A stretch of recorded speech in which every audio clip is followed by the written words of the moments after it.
네, 지난 10월에 국정감사에서 제기됐던 역차별 사안에 대해서 네이버와 구글 간의 최근의 신경전이 커지고 있습니다. 정부도 관계부처들과 협력해서 논란되고 있는 사안들을 파악하고 있는데요. 최근 네이버의 행보가 인터넷 업계의 위기의식과 그동안의 불만을 대변한 것이다. 이런 얘기가 나오고 있습니다. 취재기자 보겠습니다. 박주연 기자. 네, 저는 지금 네이버 본사에 나와 있습니다. 최근 국내 IT 기업들의 역차별 문제가 이슈가 되고 있는 가운데 대표 기업인 네이버가 선봉장으로 나서고 있습니다. 시장의 가장 큰 화두인 IT 업계의 역차별 문제 관련해서 송대섭 네이버 정책연구 리더와 함께 이야기 나눠보겠습니다. 안녕하세요. 네, 안녕하세요. 자, 네이버가 실제로 느끼는 외국 기업과의 이 역차별 문제 어떤 점이 있다고 생각하십니까? 세금 망상료에 대한 역차별이 가장 큰 부분이라고 생각합니다. 구글, 페이스북 등 글로벌 사업자의 경우 유한회사라는 이유로 국내 매출이 공개되어 있지 않고 또 국내 서버가 없다는 이유로 과세조차 불투명한 상황입니다. 또한 구글 유튜브의 경우 시간 점유율에 있어서 네이버의 27배에 달하지만 망사용료를 국내에 납부하지 않는 것으로 지불하지 않는 것으로 알려져 있습니다. 또 국내 기업과는 달리 법 집행력이 미치지 않는다는 이유로 해외 기업에 대해서는 정부가 법 집행에 소극적인 것도 커다란 문제라고 볼 수 있습니다.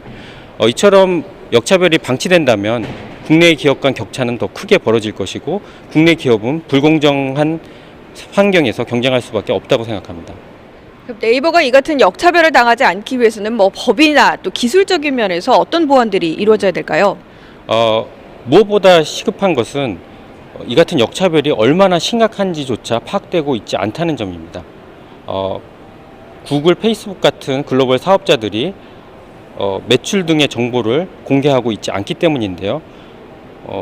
외부 감사에 대한 법률이나 또 정통망법 같은 법 개정을 통해서 이 같은 일이 바로잡혀지겠지만 이것은 매우 시간이 오래 걸리는 일입니다.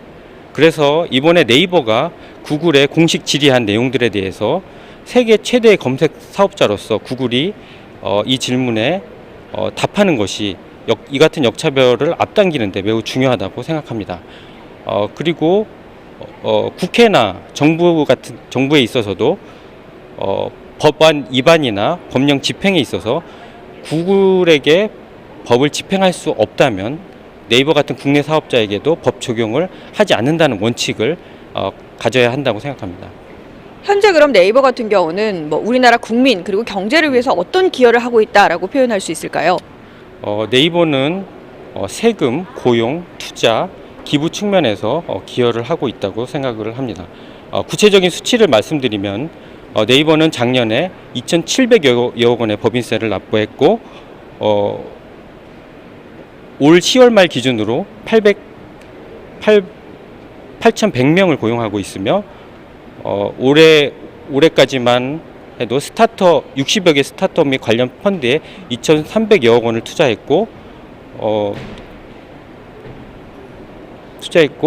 작년에 네이버 매출의 1.4%에 달하는 350여 원을 기부했습니다. 그러나 무엇보다도 중요한 것은 네이버가 세계 최대의 검색 사업자인 구글에 맞서 국내 검색 시장을 지키고 있다는 것입니다. 이는 정보 주권과도 매우 밀접하게 관련이 되는 일인데요. 전 세계 국가 중에 러시아, 중국 같은 사회주의 국가를 제외하고 독자적인 검색 엔진을 갖고 있는 나라는 우리나라가 유일합니다. 그래서 이 부분에 대해서도 유럽 국가들이 매우 부러워하고 있고 벤치마킹 하려는 요소이기도 합니다. 앞으로 네이버가 이 국민들의 신뢰를 회복하기 위해서 어떤 노력들을 해갈 계획입니까? 투명성을 강화하는 것이 제일 중요하다고 생각합니다. 이와 관련해서 네이버 뉴스 서비스의 투명한 개선을 위해 토론회나 세미나 그리고 공청회를 통해서 외부 의견을 적극 수렴할 계획입니다. 네, 오늘 말씀 감사합니다. 지금까지 송대섭 네이버 정책연구 리더와 함께 이야기 나눠봤습니다. 고맙습니다. 네, 감사합니다. 네, 저는 지금까지 네이버 본사에서 아시아경제TV 박주연입니다.